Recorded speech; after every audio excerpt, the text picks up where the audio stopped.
بسم الله الرحمن الرحيم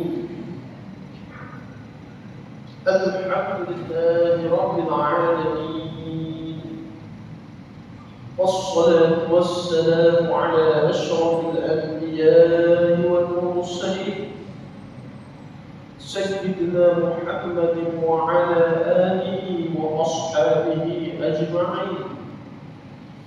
سبحانك لا نحصي الثناء عليك كما أثنيت على نفسك فلك الحمد حتى ترضى ولك الحمد إذا رضيت ولك الحمد بعد الرضا.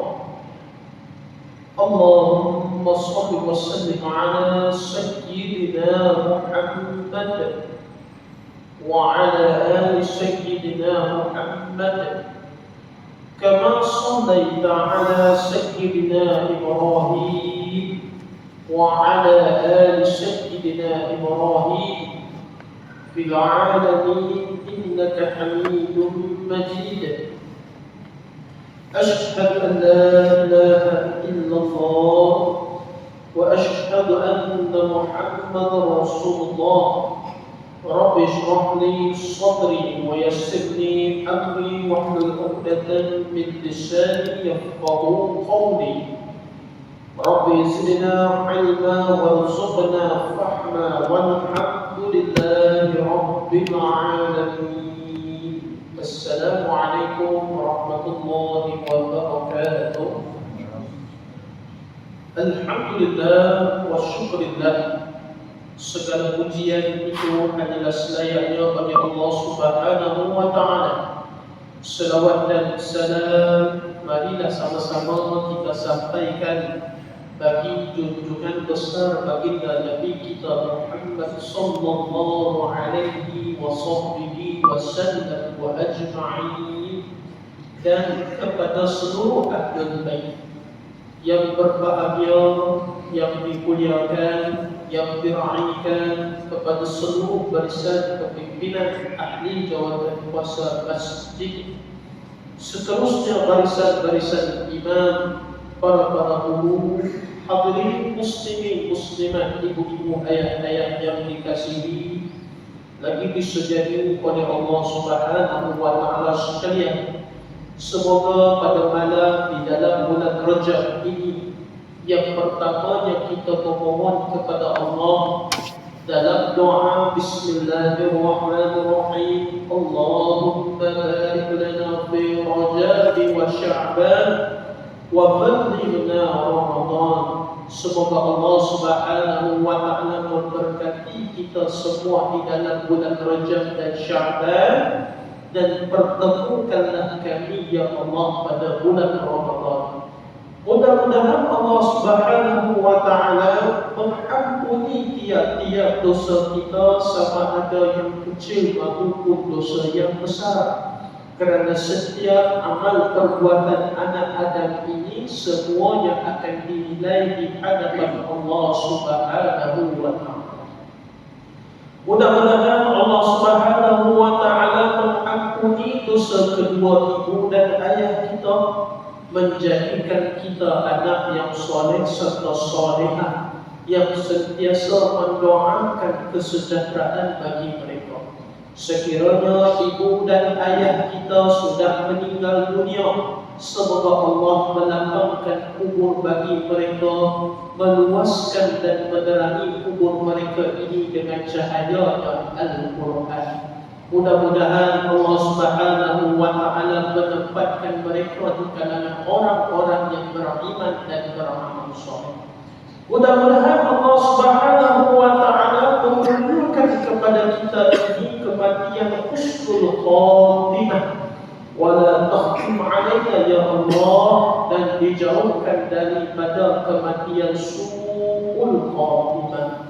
Mudah-mudahan Allah Subhanahu wa Ta'ala mengurniakan kepada kita ini syafaat baginda Nabi sallallahu alaihi wasallam di yaumul akhirah, dan mudah-mudahan Allah Subhanahu wa Ta'ala memilih saya hadirin hadirat yang dikasihi oleh Allah, seluruh saudara muslimin muslimat kita semua ini ditempatkan ke dalam syurga-Nya dan dijauhkan daripada segala siksaan azab api neraka.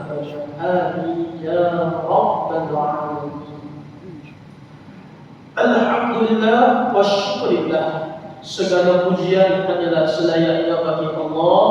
Kita bertemu sekali lagi pada malam ini dalam kuliah bulanan. Cuma pada malam ini istimewa kerana apa? Kita berada di dalam bulan Rajab. Apa maknanya ini?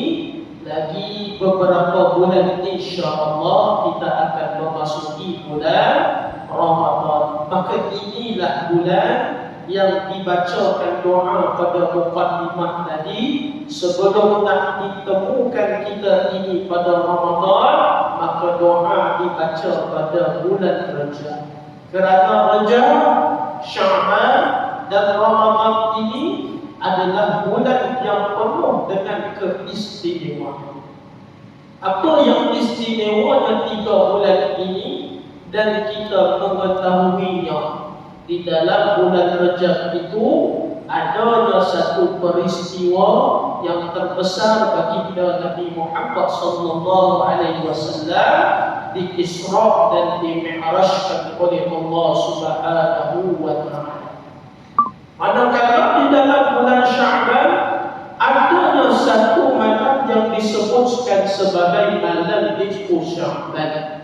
Dan juga yang ada di dalam bulan Ramadan tidak lain dan tidak bukan satu malam yang dirahsiakan oleh Allah Subhanahu wa taala, hibah daripada Allah hanya untuk umat Nabi Muhammad sallallahu alaihi wasallam sahaja. Itulah yang disebutkan malam Lailatul Qadar.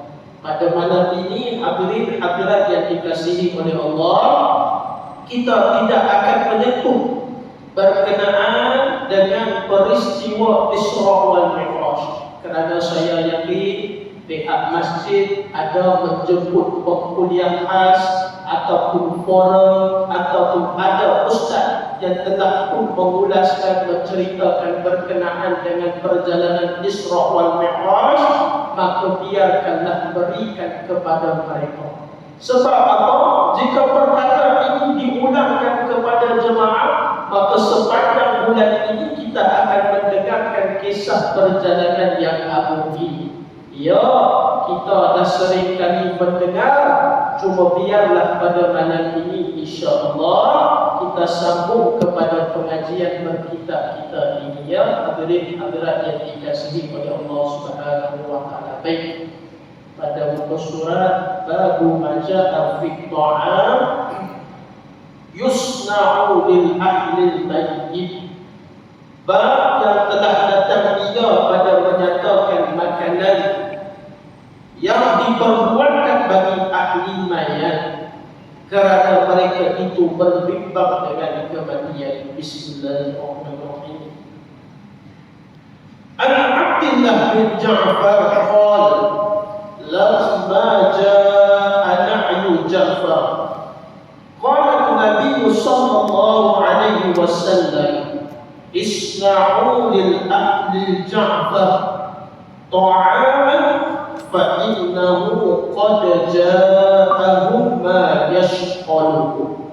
Hadis ini berstatus dan bertaraf hasan sahih, yang bermaksud daripada Abdullah bin Ja'far katanya, tatkala datang kabar kematian Ja'far, sabda Nabi sallallahu alaihi wasallam, perbuat olehmu sekalian bagi ahli keluarga Ja'far akan makanan.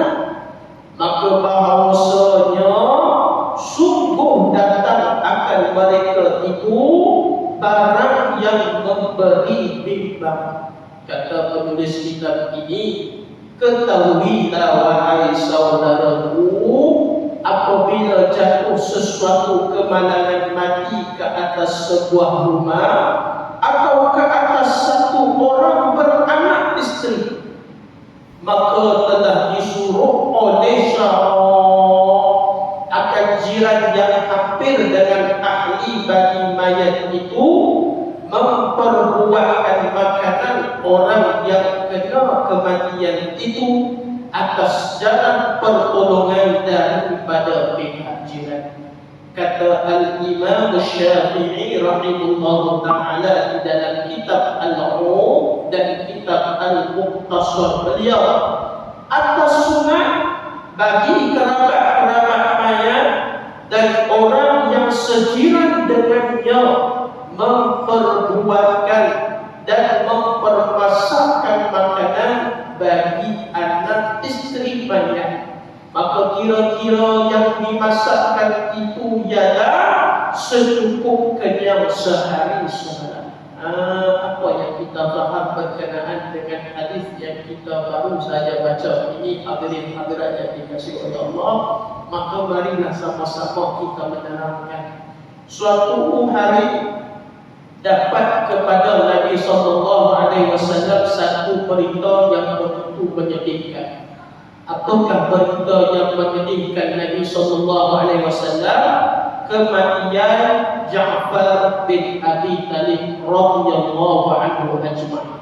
Siapakah Ja'far bin Abi Talib ini? Ja'far bin Abi Talib ini merupakan sepupu kepada baginda Nabi Muhammad SAW. Ja'far bin Abi Talib ini juga adalah adik beradik kepada Sayyidina Ali bin Abi Talib radhiyallahu anhu ajma'in. Persis wajah Ja'far bin Abi Talib ini seperti mana baginda Nabi Muhammad sallallahu alaihi wasallam. Maka satu hari Ja'far radhiyallahu anhu ajma'in ini meninggal dunia. Bagaimana Ja'far bin Abi Talib ini meninggal dunia? Ja'far bin Abi Talib ini meninggal dunia di dalam satu peperangan yang disebutkan sebagai peperangan Mu'tah. Peperangan yang tidak dihadiri oleh baginda Nabi SAW. Peperangan yang cukup besar dalam sejarah Islam apabila Nabi SAW mengumpulkan tentera Islam di dalam peperangan Mu'tah ini seramai 3.000 orang. Ini adalah peperangan yang besar. Tuan-tuan lihat hadirin hadirat, di dalam peperangan Badar Nabi SAW mempersiapkan tentera Islam seramai 313 orang berperang dengan Quraisy musyrikin yang jumlah mereka ini seramai 1.000 orang. Di dalam peperangan Uhud, berapa ramaikah tentera Islam yang mengikuti Nabi SAW? 700 orang berperang dengan tentera Quraisy musyrikin yang jumlah mereka ini juga adalah seramai 3.000 orang. Tetapi berbeza dalam peperangan Mu'tah.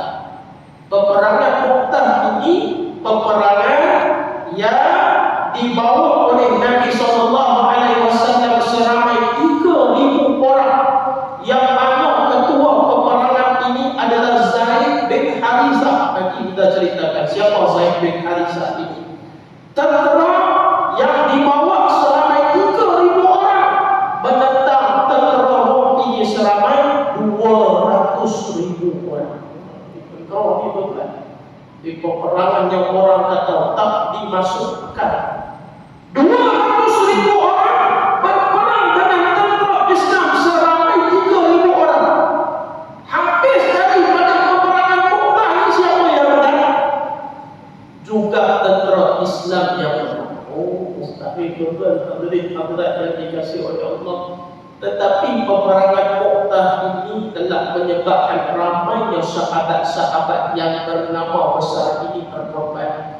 Antara yang terkorban Zaid bin Harithah. Siapa Zaid bin Harithah ini? Adalah orang yang pertama yang memasuki Islam ketika mana Nabi sallallahu alaihi wasallam dakwah kepada dia saja. Siapakah empat nama yang terawal yang masuk Islam itu? Di kita kenal pakat-pakat ingat semua. Bila Nabi sallallahu alaihi wasallam dakwah kepada mereka sahaja, mereka ini tidak berbolak-balik.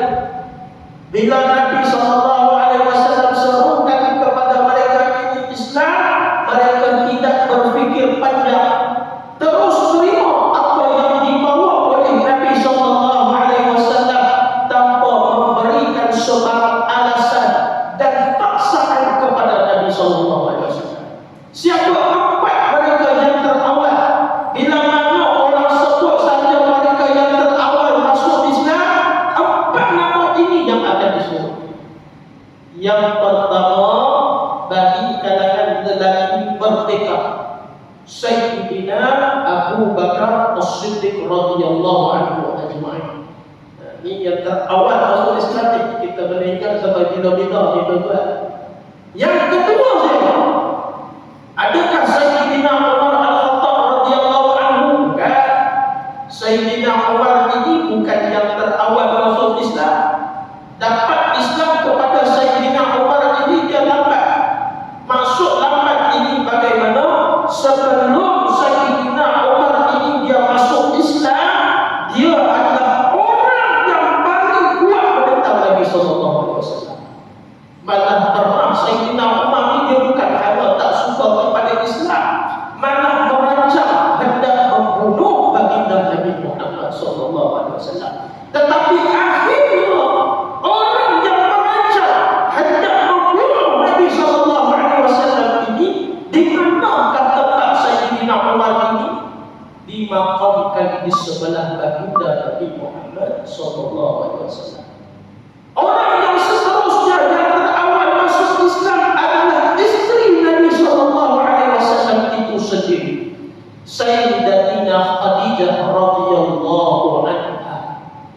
Isteri yang begitu setia, yang taat, yang sayang kepada Nabi sallallahu alaihi wasallam. Ketika mana wafatnya Sayyidatina Khadijah adalah tahun yang begitu menyedihkan bagi Nabi sallallahu alaihi wasallam. Lalu Allah memberikan hikmah kepada Nabi sallallahu alaihi wasallam, yakni perjalanan Isra wal Mi'raj. Ini semua berkait kita juga. Ya. Sayyidatina Khadijah sewaktu mana bersama dengan Nabi sallallahu alaihi wasallam ini, Nabi tidak bernikah yang lain. Bersama dengan Sayyidatina Khadijah, Allah mengurniakan kepada Nabi sallallahu alaihi wasallam dan Sayyidatina Khadijah ini 6 orang cahaya mata daripada 7 orang anak Nabi sallallahu alaihi wasallam. Siapakah isteri yang terakhir melahirkan anak Nabi sallallahu alaihi wasallam? Siapa ni nama dia? Maria. Ya, Maria siapa ni? Maria Syar'un Al-Qibtiyah. Ya, seorang budak yang dihadiahkan Raja Najasyi kepada Nabi sallallahu alaihi wasallam. Maka Nabi memuliakannya dengan Nabi sallallahu alaihi wasallam bernikah dengan beliau. Lalu lahirlah anak Nabi sallallahu alaihi wasallam yang terakhir bernama Ibrahim. Tetapi sewaktu mana bersama dengan Khadijah radhiyallahu anha, Nabi sallallahu alaihi wasallam tidak bernikah dengan yang lain. Hanya bersetia Nabi sallallahu alaihi wasallam dengan Sayyidatina Khadijah, sehinggalah Sayyidatina Khadijah ini menghembuskan nafas yang terakhir. Ya, maka Sayyidatina Khadijah ini siapa? Wanita yang pertama yang memasuki Islam. Yang ketiga siapa yang masuk Islam di tuan-tuan yang terawal? Bagi kalangan kanak-kanak, Sayyidina Ali bin Abi Thalib radhiyallahu anhu, yakni adik-beradik kepada Ja'far bin Abi Thalib yang baru saya sudah sebutkan nama beliau tadi. Yang keempat semua lelaki daripada kalangan hamba adalah Zaid bin Harithah. Wanita pertama yang mati syahid siapa ni? Wanita pertama yang mati syahid Sumayyah, ya, dari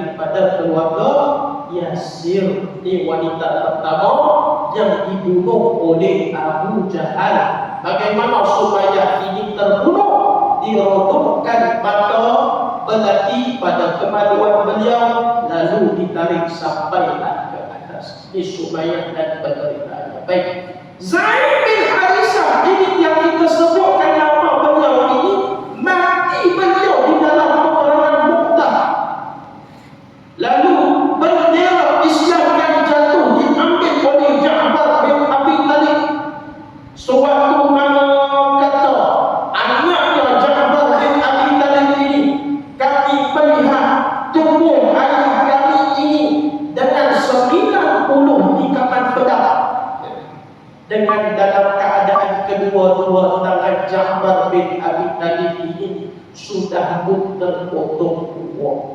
Ja'far bin Abi Talib ni tuan-tuan, dia ni nama yang jarang didendangkan, tetapi hubungan beliau dengan Nabi SAW juga akrab.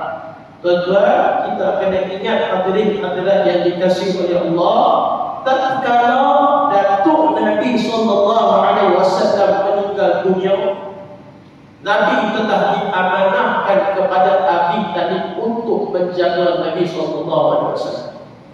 Di kalangan bapa saudara Nabi SAW, Sayyidina Hamzah, siapa lagi? Sayyidina Abbas, Abu Lahab, yang dikatakan Abi Talib, maka Abi Talib lah yang diserahkan untuk menjaga Nabi SAW. Abi Talib ini dia mempunyai isteri yang bernama Fatimah binti Asad. Maka di sini menunjukkan Sayyidina Ali ini, nama ibu beliau adalah Fatimah, nama isteri beliau juga adalah Fatimah.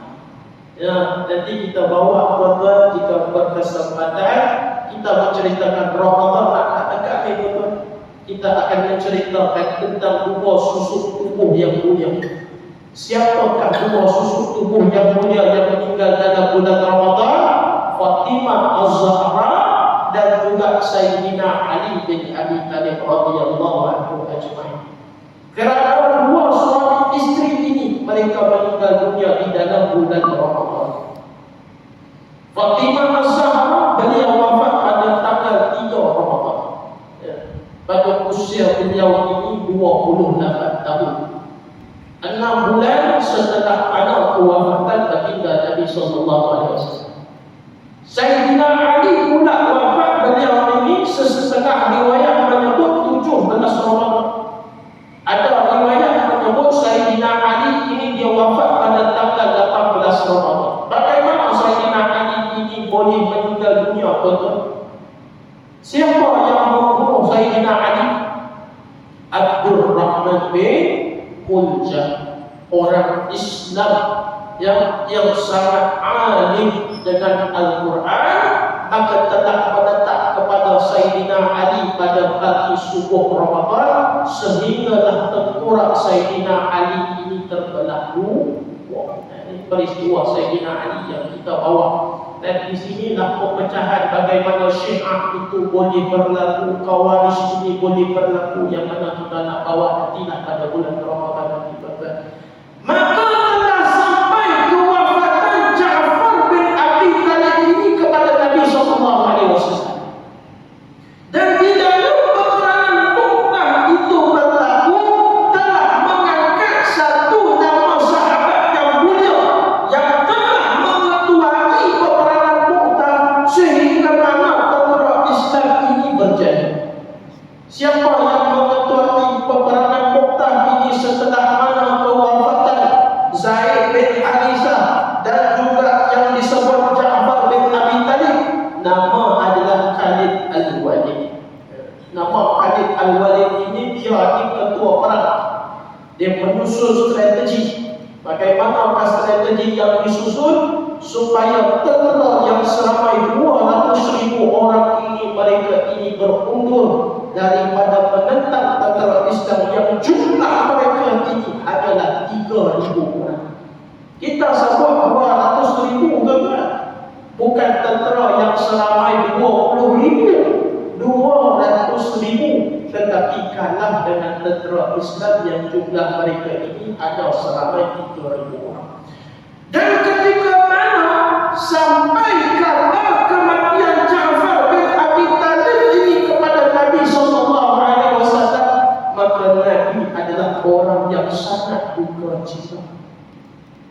bersedihlah Nabi sallallahu alaihi wasallam.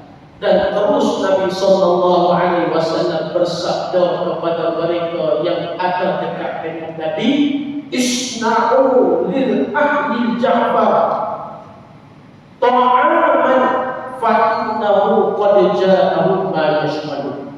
Perbuat olehmu sekalian bagi ahli Ja'far akan makanan, maka bahawasanya sungguh datang akan mereka itu barang yang memberi fitnah. Nabi sallallahu alaihi wasallam meminta siapa? Nabi sallallahu alaihi wasallam meminta orang-orang yang berada di sekeliling ahli keluarga Ja'far, saudara maranya, jiran-jirannya, untuk memperbuatkan makanan lalu diberikan kepada ahli keluarga Ja'far. Tetapi sekarang ini sudah menjadi terbalik di dalam masyarakat kita khususnya. Apa yang menjadi terbalik? Apabila berlakunya satu kematian di tempat kita ini, maka diberatkan pada ahli keluarga ini untuk menghidangkan makanan kepada karimah-karimah surau dan masjid. Maka adakah ini yang datangnya daripada Nabi sallallahu alaihi wasallam sendiri? Dan bagaimanakah sekiranya perkara ini dilakukan, adakah ia bertentangan daripada agama kita? Sekiranya benda ini dilakukan, adakah kita telah melakukan satu perbuatan yang berdosa? Maka apakah benda yang sunat daripada perkara ini yang boleh kita ambil tuan-tuan? Kerana hadirin hadirat yang dikasihi oleh Allah, kita nak menjelaskan daripada sudut pandangan agama terlebih dahulu.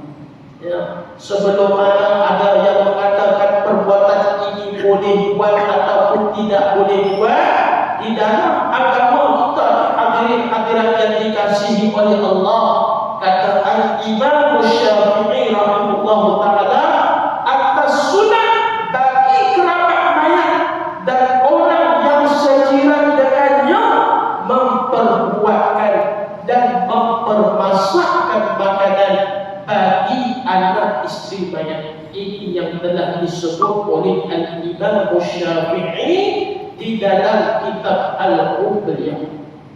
Sebagai contoh, kita yang hidup berjiran ini tuan-tuan, yang mana berjiran kita ini 20 tahun, 30 tahun, hubungan itu sudah menjadi akrab. Dengan jiran kita tak boleh anggap dia sebagai adik beradik kita. Kadang kita meminta pertolongan daripada jiran kita pun minta tolong daripada kita. Rumah yang mana berlaku kematian itu akan menjadi suram, menjadi duka cita, di mana rumah itu tidak ada sebarang makanan yang boleh dimakan. Maksudnya jika ada makan sekalipun, tidak lalu hendak makan kerana baru sahaja berlaku kematian. Di sinilah kata Al-Imam Syafi'i rahimahullah ta'ala, dengan diperbuatkan dan mempermasakkan makanan bagi anak istri mayat. Kita sebagai jiran ini tuan-tuan, daripada malam ini belajarlah ilmu supaya kita menjaga dan melindungi jiran kita. Bagaimana kita yang memasakkan untuk mereka ataupun memberikan hidangan bagi mereka, lalu pergilah ke rumah mereka dan hidangkanlah makanan kepada mereka. Inilah sebenarnya yang begitu diajarkan di dalam syariat. Tetapi sekiranya mampu maksudnya di sini, anak-anak bagi si mati ini hendak melakukan tahlilan. Tahlil ini apa? Dengan menjemput orang masjid, dengan menjemput orang surau, membacakan surah Yasin, membacakan tahlil bagi Allah. Adakah dibolehkan? Boleh sekiranya mampu dilakukan. Kerana Allah ini dia meninggalkan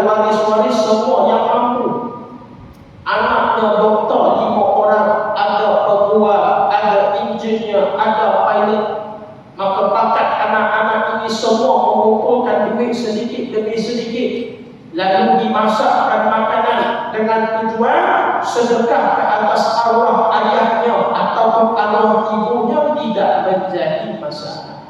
Tetapi hadirin-hadirat yang dikasihi oleh Allah, kita cuma nak mengingatkan perkara ini sebab perkara ini sudah pun ditulis. Benda ini tidak datang di dalam agama yang memustahabkan perkara itu. Sebab ada dalam masyarakat kita ini dimomokkan, bila mana berlaku kematian mestilah dilakukan tahlilan itu pada hari-hari yang tertentu. Contohnya pada hari yang ke-30, pada hari yang ke-40, pada hari yang ke-100. Ya, lalu pada hari-hari yang tertentu ini maka mestilah kita menyediakan makanan, lalu dihidangkan makanan kepada ahli karimah atas tujuan tidak mahu orang yang mati itu tersiksa di alam kubur. Cuma kita nak ingatkan ni hadirin-hadirat yang dikasihi oleh Allah, tahlilan itu pada bila-bila masa dan bila-bila waktu kita boleh membaca. Tidak ada masalah. Contohnya hari ini sudah seminggu arwah ibu kita meninggal dunia. Seminggu awalnya kita ambil masa sama sedikit. Contohnya hari ini sudah 2 tahun ayah kita ini meninggal dunia. Kita ni sebagai anak yang rindu pada ayah kita ni tuan-tuan.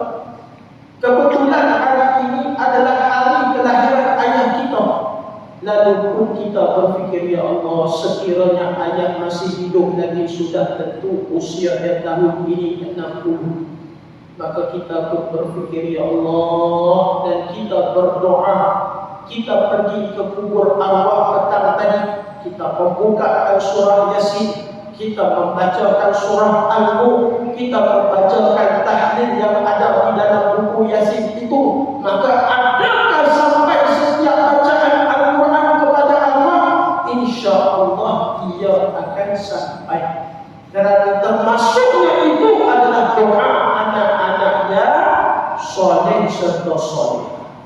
Tetapi menetapkan pada hari-hari yang tertentu, maka itulah yang menjadi masalah kepada mereka yang tidak mampu seolah-olah benda ini datang dalam agama. Dia kata dimomokkan supaya masyarakat menjadi takut dan masyarakat ini mencemooh kepada orang yang tidak melakukan perkara tersebut. Kamu tak buat ke hari ini hari yang ke-40? Kenapa? Adakah kena buat juga? Kena buat. Kalau tak buat, bimbang ayah ataupun ibu kamu ini kena seksa dalam kubur. Kawan jadi takut tuan-tuan. Sedangkan dia baru saja buat pada hari yang ke-20. Baru saja buat. Masuk hari yang ke-40 ni kena buat sekali lagi. Dan dia pun buat dalam keadaan dirinya berat untuk melakukan benda tersebut dengan beranggapan benda seolah-olah datang di dalam agama kita. Masuk pula hari yang ke-60, diingatkan sekali lagi hari ke-60 kena masak istimewa sedikit. Kerana hari yang ke-60 ini berat bagi si mati. Allah, kawan duduk jadi takut ni tuan-tuan. Kerana dia ni takut sebab apa? Sebab bimbang ibu dan ayahnya duduk kena siksa di alam kubur. Maka dia pun melakukan sekali lagi yang disebutkan menjamukan makanan dengan tahlilan, dengan beranggapan benda ini datang di dalam agama. Tuan-tuan, sekali lagi saya ingatkan, sekiranya mampu bagi ahli keluarga ini melakukan, maka dipersilakan. Sebab perkara ini pernah berlaku hadirin pada tahun 2022. Yang berlaku kematian di atas satu suami. Suami ini meninggalkan seorang isteri dan anak-anak yang masih kecil. Suami ini berasal daripada Sabah, datang ke Semenanjung, bekerja di Semenanjung sini. Maka dalam keadaan si suami ini tidak mempunyai keluarganya, ibu ayahnya duduk jauh, adik-beradiknya semua duduk Sabah belakang. Dan suami ini bekerja sepanjang masa daripada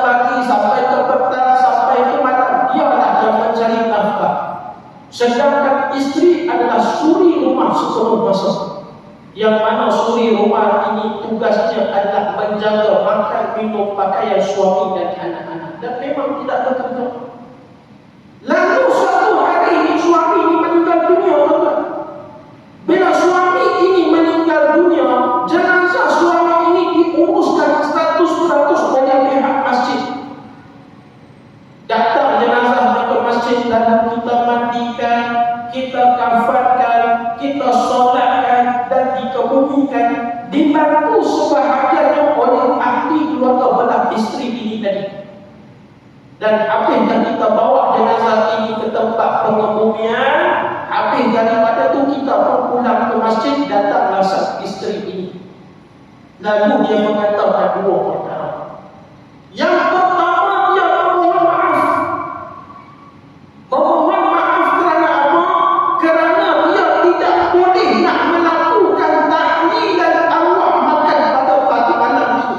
Dia siap kata makan tu tuan-tuan. Dia siap kata, saya minta maaf Ustaz, saya tak boleh nak buat tahlil arwah makan. Maksudnya apa? Dalam keadaan dirinya ini dalam keadaan yang tidak tenang. Suami baru meninggal dunia dan meninggalkan anak-anak yang masih kecil. Isteri tak tahu nak buat apa. Ustaz, di tangan saya ni hanya ada wang tunai sebanyak RM150. Cukup ke Ustaz sekiranya saya nak buat makan dengan duit? Dia fikir macam tu. Saya kalau boleh nak buat tahlil arwah makan malam ni Ustaz, cukup ke RM150? Kalau tak cukup, boleh tak Ustaz buat pada hari yang lain? Sampai ke bawah tu. Yang kedua, dia mengucapkan terima kasih kerana telah menguruskan jenazah suaminya daripada mula sampai datang habis. Lalu kita nasihatkan dia, sebagai saudara kita Islam ini juga kita minta puan, baliklah ke rumah. Tenangkan diri, tenangkan anak-anak, buatlah benda yang paling penting dan utama terlebih dahulu. Berkenaan dengan tahlil arwah ini jangan dibimbangkan. Kerana pada malam ini insya-Allah pihak masjid sendiri akan membacakan tahlil bagi arwah. Kita kata malam ini insya-Allah kebetulan hari Khamis itu kita kata malam ini kita bacakan Yasin untuk arwah. Sampaikan tahlil kepada arwah. Tapi isteri dia seolah-olah diberatkan. Ustaz, tak mengapa kalau tak buat makanan. Dia sampai begitu. Saya minta Ustaz, masyarakat duk kata benda yang tak baik kat saya, seolah-olah saya tak buat benda. Dia kata tak mengapa lah, makan itu lain waktu. Kalau buat mampu buat, kalau tak mampu tak ada masalah. Tu saja. Tak ada masalah. Tapi tahlil ini sesiapa boleh membacakan. Seorang sahabat boleh bacakan kepada sahabatnya. Seorang isteri boleh bacakan kepada arwah suaminya. Seorang suami boleh bacakan kepada arwah isterinya. Dan yang lebih afdal adalah anak-anak ini pula yang membacakan untuk ayah dan ibunya. Dan bukan syarat mesti ada tahlil, mesti kena ada makanan. Itu adalah hadirat yang perlu kita sama-sama ini pelajari perkara ini. Sebab ada orang hadirin yang memikirkan benda makanan itu sudah menjadi sebahagian daripada tahlil, lalu nama tahlil ini dipersalahkan. Sedangkan tahlil itu adalah bila mana kita berkumpul dan kita mengucapkan kalimat tauhid la ilaha illallah. Dengan kita memohon berkat doa kita, Yasin kita, ilmu kita ini sampai kepada arwah si mati. Ya. Saya memberikan satu contoh dan hadirin-hadirat yang dikasihi oleh Allah. Memandangkan kita dalam masuk Isya ini untuk sama-sama kita berfikir. Tuan-tuan, di Masjid Bukit Indah ini berlaku dua pengajian. Yang pertama adalah orang kaya, yang kedua adalah orang miskin. Dua-dua ini adalah jemaah kita, kalangan kita. Dan mereka meninggal pada hari yang sama. Dan pada malam yang sama, mereka hendak mengadakan tahlil arwah dan menjemput tuan-tuan untuk menghadiri ke rumah mereka. Si kaya menjemput, si miskin pun menjemput. Soalan saya kepada hadirin dan hadirat yang dikasihi oleh Allah Subhanahu wa Ta'ala, bila mana kita mendapat dua jemputan ini, kita mendapat dua jemputan, si kaya menjemput dan si miskin ini menjemput, ke manakah kita ini akan pergi? Sama-sama kita merenungkan, kita memberikan bantuan kepada azas kita, insyaAllah. Hadirin dan sendiri, yang mana Islam kita, tuan-tuan, bukan hanya mengajarkan kepada kita perkara-perkara yang besar seperti mana tauhid, fiqh, tasawuf, perundangan, politik, ataupun Islam kita ini mengajarkan bahawa usra, bahawa nakahat, berfara'i. Dia bukan semata-mata perkara itu. Islam kita ini dia syurut, sehinggalah sebesar-besar perkara, sehinggalah sekecil-kecil perkara ini Islam menetapkan garis panduan, mengajarkan kepada kita ini adat-adat apabila kita berjiran dan apabila kita bersama dengan saudara kita yang terdekat. Tuan-tuan, atas sunat bagi kita ini sendiri, kepada siapa? Kepada diri kita, jiran-jiran ataupun saudara mara, adik-beradik kita meninggal dunia, yang mana adik-beradik kita ini kita tahu dia meninggalkan isteri dan anak-anak yang masih kecil, maka bantulah mereka atas jalan pertolongan. Kita katakan kepada mereka yang nanti malam ini Pak Nur, Pak Nak, Pak Tar akan membawakan makanan lalu menjauh kepada ahli keluarga kita. Sekiranya inilah perkara ini yang dilakukan oleh hadirin dan hadirat yang dikasihi oleh Allah, maka inilah yang paling dituntut di dalam syariat. Sekali lagi saya mengingatkan hadirin dan hadirat yang dikasihi oleh Allah, tetapi sekiranya mampu bagi ahli keluarga si mati ini untuk menampungkan dengan menjamukan makanan, kerana berniat sekiranya diberikan makanan mendatangkan pahala untuk disampaikan kepada arwah, dipersilakan pada Allah. Tapi sekali lagi saya mengingatkan hadirin dan hadirat yang dikasihi oleh Allah, adakah yang disebutkan mesti dan diwajibkan kepada ahli keluarga si mati ini menjamukan makanan? Dia tidak ada yang khusus. Ya, hanyalah perkara itu sunat dilakukan kepada jiran dan saudara mara, kepada ahli keluarga si mati. Seperti mana Nabi mengajarkan kepada kita, isna'u lil ahli Ja'far Muhammad, berbuat olehmu makanan. Nabi SAW tidak menyuruh ahli keluarga Ja'far untuk menyediakan makanan lalu berikan kepada baginda Nabi SAW dan sahabat-sahabat. Atas tujuan kerana apa? Atas tujuan untuk Nabi SAW membacakan doa kepada Ja'far. Tetapi Nabi SAW menyeru kepada mereka yang berada di sekeliling ahli keluarga Ja'far, masakkanlah kamu ini makanan lalu berikanlah kepada ahli keluarga Ja'far. Al-Imam Syafi'i dia sangat halus dalam perkara ini. Dia menggariskan dan disuruh bersungguh atas mereka itu makan masak itu. Bila kita masak, kita hantarkan ke rumah jiran kita, tuan-tuan, disuruh Al-Imam Syafi'i bersungguh atas mereka itu makan masak itu. Jangan nantikan mereka itu yang datang dengan sendirinya, kerana entahkan mereka itu malu atau sebab untuk kita bergerak. Sampai perkara kecil macam ini pun Al-Imam Syafi'i menyentuh. Bila mana kita masak atau menyediakan makanan, hantarlah ke rumah jiran kita. Jika yang meninggal dunia itu adalah sang suami, maka suruhlah isteri kita ni yang menghantarkan makanan. Jika yang meninggal dunia ini adalah sang isteri, maka kita sendirilah yang menghantarkan makanan kepadanya. Dan disuruh mereka itu akan makan. Ya, ajak mereka ini makan sekiranya boleh. Ataupun kita duduk bersama-sama dengan mereka untuk mereka menyatakan kesedihan mereka ini kepada kita. Ya, inilah yang paling ditekankan di dalam agama kita ini untuk kita sama-sama mempelajari. Baik hadirin hadirat yang dikasihi oleh Allah, kita sudah pun sampai kepada penghujung punya kita pada malam yang mulia ini.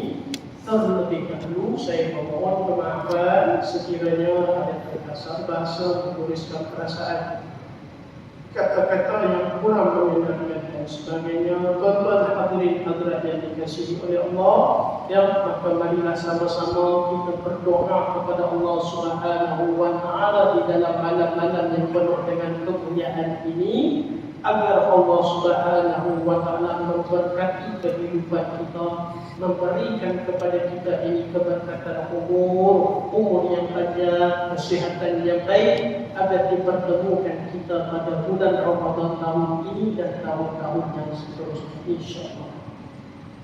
A'udzu billahi minasy syaithanir rajim. Bismillahirrahmanirrahim.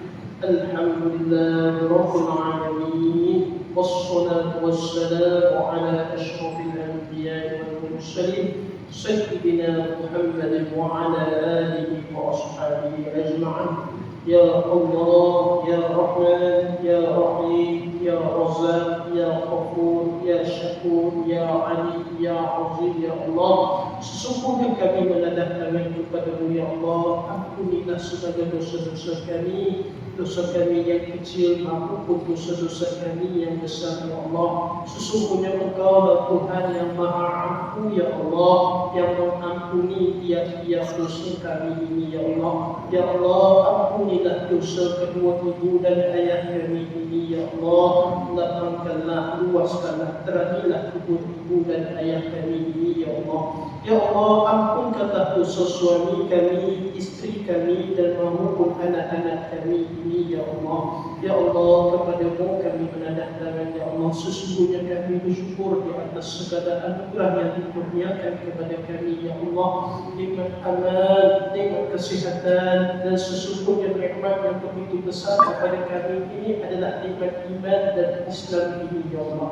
Ya Allah, janganlah Engkau menjadikan kami golongan yang mengkufuri nikmat-Mu, Ya Allah. Ya Allah, berkatilah kami di dalam bulan Rajab ini, Ya Allah. Berikanlah kami kekuatan untuk melakukan ibadah sunnah di dalam bulan Rajab ini, Ya Allah. Ya Allah, berkatilah kami di dalam bulan Sya'ban yang bakal tiba, Ya Allah. Dan pertemukanlah kami, Ya Allah. Sampaikanlah kami, Ya Allah, pada bulan Ramadan yang akan datang ini, Ya Allah. Ya Allah, kepada-Mu kami berserah, kepada-Mu kami menadahkan, Ya Allah. Sesungguhnya kami ini adalah hamba-Mu yang lemah, Ya Allah. Terimalah segala amal kebaikan yang dilakukan oleh kami ini, Ya Allah. Ya Allah, izinkanlah kami hamba-Mu yang hina dan hina ini, Ya Allah, untuk memasuki ke dalam syurga-Mu, Ya Allah. Jauhkanlah kami, Ya Allah, daripada segala siksaan azab api neraka-Mu ini, Ya Allah. Buangkanlah segala perkara mazmumah di dalam hati kami, Ya Allah. Segala perasaan sombong, takabur, ujub, riya, cinta pada dunia ini, Ya Allah. Sifat kedekut di dalam hati kami ini, Ya Allah. Maka jauhkanlah kami, Ya Allah. Tanamkanlah di dalam dada kami ini akhlak sebagaimana akhlaknya baginda Nabi Muhammad sallallahu alaihi wasallam, Ya Allah. Ya Allah, hidupkanlah kami dengan Al-Quran dan matikanlah kami ini dengan Al-Quran, Ya Allah. Hidupkanlah kami ini dengan iman dan matikanlah kami ini dalam iman, Ya Allah. Bagilah kami di akhir kalam kami mampu mengucapkan kalimat La ilaha illallah Muhammadur Rasulullah. Wa sallallahu ala sayyidina Muhammad wa ala alihi wa sahbihi ajma'in. Walhamdulillahi rabbil alamin.